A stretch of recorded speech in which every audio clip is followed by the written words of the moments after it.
Chegamos ao capítulo 2 de Gálatas e o contexto dele começa com o apóstolo aos judeus e aos gentios. 14 anos depois, fui outra vez a Jerusalém com Barnabé, levando também Tito. Fui em obediência a uma revelação e lhes apresentei o evangelho que prego entre os gentios, mas fiz isso em particular aos que pareciam de maior influência, para não correr ou não ter corrido em vão. Mas nem mesmo Tito, que estava comigo sendo grego, foi obrigado a submeter-se à circuncisão. Isto surgiu por causa dos falsos irmãos que se haviam infiltrado para espreitar a liberdade que temos em Jesus Cristo e nos reduzir à escravidão. A esses não nos submetemos por um instante sequer, para que a verdade do Evangelho permanecesse entre vocês. E quanto àqueles que pareciam ser alguma coisa, o que eles foram no passado não me interessa. Deus não aceita a aparência do homem. Esses digo que pareciam ser de maior influência, nada me acrescentaram. Pelo contrário, quando viram que me havia sido confiado o evangelho da incircuncisão, assim como a Pedro foi confiado o evangelho da circuncisão, pois aquele que operou eficazmente em Pedro para o apostolado da circuncisão também operou eficazmente em mim para com os gentios. E quando reconheceram a graça que me foi dada, Tiago, Cefas e João, que eram reputados colunas, estenderam a mim e a Barnabé a mão direita da comunhão, a fim de que nós fôssemos para os gentios e eles fossem para a circuncisão. Somente recomendaram que nos lembrássemos dos pobres, o que também me esforcei por fazer. Agora, Paulo repreende Pedro. Versículo 11, a partir dele vai dizer: quando, porém, Cefas veio a Antioquia, resisti-lhes face a face, porque havia se tornado repreensível. De fato, antes de chegarem alguns da parte de Tiago, ele comia com os gentios. Quando, porém, chegaram, começou a afastar-se e, por fim, separou-se, temendo os da circuncisão. E também os demais judeus se fizeram hipócritas, juntamente com ele, a ponto de o próprio Barnabé ter se deixado levar pela hipocrisia deles. Quando, porém, vi que não procediam corretamente segundo a verdade do evangelho, eu disse a Cefas, na presença de todos: se você que é judeu vive como gentil e não como judeu, por que quer obrigar os gentios a viverem como judeus?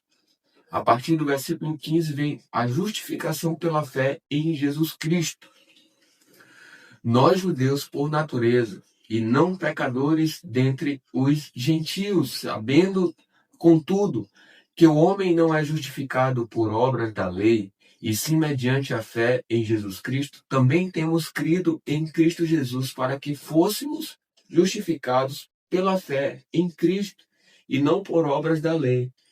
Pois por obras da lei ninguém será justificado. Mas se nós, procurando ser justificados em Cristo, fomos também achados pecadores, será que isto significa que Cristo é ministro do pecado? De modo nenhum. Porque se volto a edificar aquilo que destruí, a mim mesmo constituo transgressor. Porque eu, mediante a própria lei, morri para a lei, a fim de viver para Deus. Estou crucificado com Cristo. Logo, já não sou eu quem vive, mas Cristo vive em mim. E esse viver que agora tenho na carne, vivo pela fé no Filho de Deus, que me amou e se entregou por mim. Não anulo a graça de Deus, pois se a justiça é mediante a lei, segue-se que Cristo morreu em vão. Agora, no capítulo 3 de Gálatas, o contexto é Paulo apela para a experiência dos Gálatas. Ó Gálatas insensatos, quem foi que os enfeitiçou? Não foi diante dos olhos de vocês que Jesus Cristo foi exposto como crucificado? Quero apenas saber isto. Vocês receberam o Espírito pelas obras da lei ou pela pregação da fé? Será que vocês são tão insensatos que, tendo começado no Espírito, agora querem se aperfeiçoar na carne? Será que vocês sofreram tantas coisas em vão? Se é que, na verdade, foram em vão. Aquele que lhes concede o Espírito e que opera milagres entre vocês, será que ele o faz pelas obras da lei ou pela pregação da fé? A partir do versículo 6, o contexto é o exemplo de Abraão. É o caso de Abraão, que creu em Deus e isso lhe foi atribuído pela justiça. Saibam, portanto, que os que têm fé é que são filhos de Abraão. Ora, tendo a Escritura previsto que Deus justificaria os gentios pela fé, pré-anunciou o Evangelho a Abraão, dizendo: em você serão abençoados todos os povos. De modo que os que têm fé são abençoados com o crente Abraão. Pois todos os que são das obras da lei estão debaixo da maldição, porque está escrito: maldito todo aquele que não permanece em todas as coisas escritas no livro da lei, para praticá-las. E é evidente que, pela lei, ninguém é justificado diante de Deus, porque o justo viverá pela fé. Ora, a lei não procede de fé, mas aquele que observar os preceitos, por eles viverá. Cristo nos resgatou da maldição da lei, fazendo-se ele próprio maldição em nosso lugar. Porque está escrito: maldito todo aquele que for pendurado em madeiro, para que a bênção de Abraão chegasse aos gentios em Cristo Jesus, a fim de que recebêssemos pela fé o Espírito prometido. A partir do versículo 15 vai falar sobre a lei não pode validar a promessa. Irmãos, falo em termos humanos. Ainda que uma aliança seja meramente humana, uma vez ratificada, ninguém a revoga ou lhe acrescenta coisa alguma. Ora, as promessas foram feitas a Abraão e ao seu descendente, que é Cristo. E digo isto: uma aliança já anteriormente confirmada por Deus não pode ser revogada pela lei, que veio 430 anos depois, a ponto de anular a promessa. Porque, se a herança provém de lei, já não decorre de promessa, mas foi pela promessa que Deus a concedeu gratuitamente a Abraão. Logo, para que a lei? Ela foi acrescentada por causa das transgressões, até que viesse o descendente a quem se fez a promessa, e foi promulgada por meio de anjos, pela mão de um mediador. Ora, o mediador não é de um só, mas Deus é um só. Será então a lei contrária às promessas de Deus? De modo nenhum, porque se fosse promulgada uma lei que pudesse dar vida, então a justiça seria de fato procedente de lei. Mas a Escritura encerrou tudo sobre o pecado, para que, mediante a fé em Jesus Cristo, a promessa fosse concedida aos que creem. A partir do versículo 23, o contexto é a tutela da lei para nos conduzir a Cristo. Mas antes que viesse a fé, estávamos sob a tutela da lei e nela encerrados, para essa fé que no futuro haveria de ser revelada. De maneira que a lei se tornou nosso guardião para nos conduzir a Cristo, a fim de que fôssemos justificados pela fé. Mas, agora que veio a fé, já não permanecemos subordinados ao guardião, pois todos vocês são filhos de Deus mediante a fé em Cristo Jesus. Porque todos vocês que foram batizados em Cristo, de Cristo se revestiram. Assim sendo, não pode haver judeu nem grego, nem escravo nem liberto, nem homem nem mulher, porque todos vocês são um em Cristo Jesus. E, se vocês são de Cristo, são também descendentes de Abraão e herdeiros segundo a promessa. Agora, no capítulo 4 de Gálatas, o contexto começa com a nossa filiação em Cristo. Digo, porém, o seguinte: durante o tempo em que o herdeiro é menor de idade, em nada difere de um escravo, mesmo sendo senhor de tudo, mas está sob tutores e curadores até o tempo predeterminado pelo Pai. Assim também nós, quando éramos menores, estávamos escravizados aos rudimentos do mundo. Mas quando chegou a plenitude do tempo, Deus enviou seu filho, nascido de mulher, nascido sob a lei, para resgatar os que estavam sob a lei, a fim de que recebêssemos a adoção de filhos. E porque vocês são filhos, Deus enviou o Espírito de seu Filho ao nosso coração. E esse Espírito clama: Abba, Pai. Assim, você já não é mais escravo, porém filho. e sendo filho também é herdeiro de Deus. A partir do versículo 8 vai falar sobre a preocupação de Paulo pelos Gálatas. Mas, no passado, quando não conheciam a Deus, vocês eram escravos de deuses que, por natureza, não são deuses. Mas agora que vocês conhecem a Deus, ou melhor, agora que vocês são conhecidos por Deus, como é que estão voltando outra vez aos rudimentos fracos e pobres, aos que de novo querem servir como escravos? Vocês guardam dias, meses, tempos e anos. Receio que o meu trabalho por vocês tenha sido em vão. Sejam como eu sou, porque também eu sou como vocês. Isto é o que lhes peço, irmãos. Vocês não me ofenderam em nada. E vocês sabem que eu lhes preguei o evangelho a primeira vez por causa de uma enfermidade física. E, por mais que a minha enfermidade na carne lhes tenha sido uma provação, vocês não me trataram com desprezo nem desgosto. Pelo contrário, me receberam como anjo de Deus, como o próprio Cristo Jesus. O que aconteceu com a felicidade que vocês tinham? Porque posso dar testemunho de que, se fosse possível, vocês teriam arrancado os próprios olhos para me dar. Será que, por dizer a verdade, me tornei inimigo de vocês? Esses que se mostram tão zelosos em relação a vocês não estão sendo sinceros. O que eles querem é afastar vocês de mim, para que vocês se interessem por eles. É bom ser sempre zeloso pelo bem e não apenas quando estou com vocês.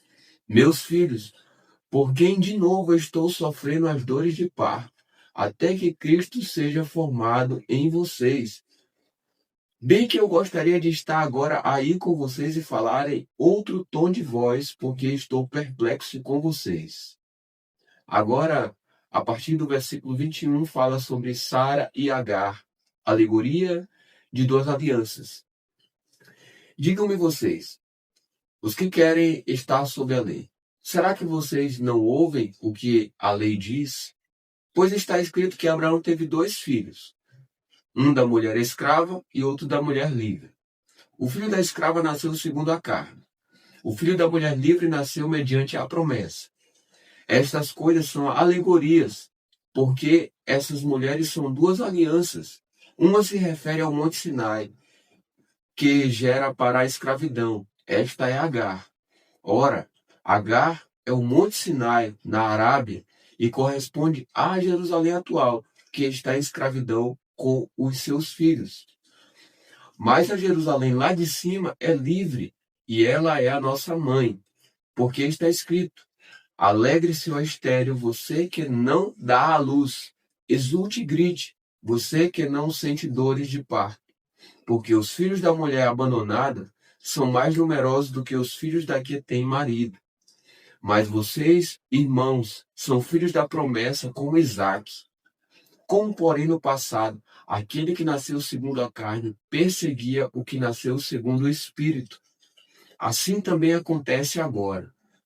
Mas o que diz a Escritura? Ela diz: mande embora a escrava e o seu filho, porque de modo nenhum o filho da escrava será herdeiro como o filho da mulher livre. Portanto, irmãos, somos filhos não da escrava, mas da livre. Agora, no capítulo 5 de Gálatas, o contexto é a liberdade cristã. A partir do versículo 1 diz: para a liberdade foi que Cristo nos libertou. Por isso permaneçam firmes e não se submetam de novo a julgo de escravidão. Eu, Paulo, lhes digo que, se vocês se deixarem circuncidar, Cristo não terá valor nenhum para vocês. De novo, testifico a todo homem que se deixa circuncidar que o mesmo está obrigado a guardar toda a lei. Vocês que procuram justificar-se pela lei estão separados de Cristo. Vocês caíram da graça de Deus, porque nós, pelo Espírito, aguardamos a esperança da justiça que provém da fé. Porque em Cristo Jesus, nem a circuncisão, nem a incircuncisão tem valor algum, mas a fé que atua pelo amor. Vocês vinham correndo bem. Quem foi que os impediu de continuar a obedecer à verdade? Esta persuasão não vem daquele que os chamou. Um pouco de fermento leveda toda a massa. Tenho confiança no Senhor de que vocês não mudarão a sua forma de pensar, mas aquele que está perturbando vocês, seja ele quem for, sofrerá a condenação. Mas, irmãos, se ainda prego a circuncisão, por que continuo sendo perseguido? Neste caso, estaria desfeito o escândalo da cruz. Quem dera até se multiplicassem aqueles que estão perturbando vocês. A partir do versículo 13, o contexto é a liberdade é limitada pelo amor. Porque vocês, irmãos, foram chamados à liberdade. Mas não usem a liberdade para dar ocasião à carne. Pelo contrário, sejam servos uns dos outros pelo amor. Porque toda a lei se cumpre em um só preceito, a saber, ame o seu próximo como a você mesmo.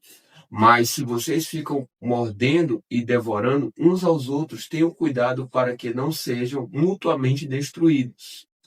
A partir do versículo 16, o contexto é as obras da carne e o fruto do Espírito. Digo, porém, o seguinte: vivam no Espírito e vocês jamais satisfarão os desejos da carne. Porque a carne luta contra o Espírito e o Espírito luta contra a carne. Porque são opostos entre si, para que vocês não façam o que querem.